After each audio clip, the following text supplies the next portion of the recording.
that people have asking me, and I'm hoping actually to get you. I think we're all interested in doing this one. Is more of a web conferencing type of solution that ties this in, because WebEx and different things like that are exciting, but I think people want to have more control. They want to be able to have the logs. They want to be able to control things in their own system. That's at least some of my customers. That's what they're interested in. So I'm hoping to see in the future that we can extend Druid's iDesk to do more with web conferencing, so that you can control who's muted or who's been invited, possibly just call them to get them involved in a conference to simplify that, because people like using conferences, but they don't want it to be too confusing for some of their customers that might, not know, do I dial in, where do I dial, stuff like that. Just have it happen.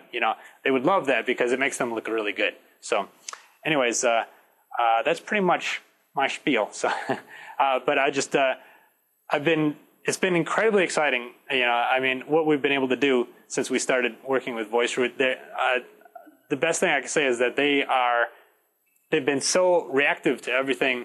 Every single time our customers have come up with some innovation that they've wanted to see, and I can't think of one that they haven't agreed is right, and that they've moved on it. And it's just like a partner like that is just what I don't think I would have gotten into this stuff if I didn't have a chance to have somebody that could work with me to that level. It's just been